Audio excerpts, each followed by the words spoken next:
দেশে অন্তর্বর্তী সরকারের সহায়তা, শান্ত অবস্থা ফেরানো ও নির্বাচন আয়োজনের প্রচেষ্টাকে স্বাগতম জানিয়েছেন জাতিসংঘের মহাসচিব অন্তোনিও গুতেরেস।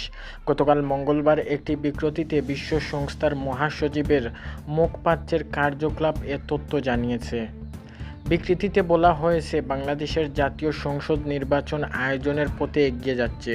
এমন প্রেক্ষাপটে নারী, তরুণ ও দেশের সাধারণ জনগণের পাশাপাশি সংখ্যালঘু ও ক্ষুদ্র জনগোষ্ঠী মানুষের মতামতের সমন্বয় আগামী সপ্তাহগুলোর প্রতিটা প্রচেষ্টায় অব্যাহত রাখতে ও অন্তর্বর্তী সরকারের প্রতি আহ্বান জানিয়েছেন জাতিসংঘের মহাসচিব। বিবৃতিতে আরও বলা হয়, মহাসচিব গুতেরেস বাংলাদেশের জনগণের প্রতি পূর্ণ ও সহিংস প্রকাশ করেছেন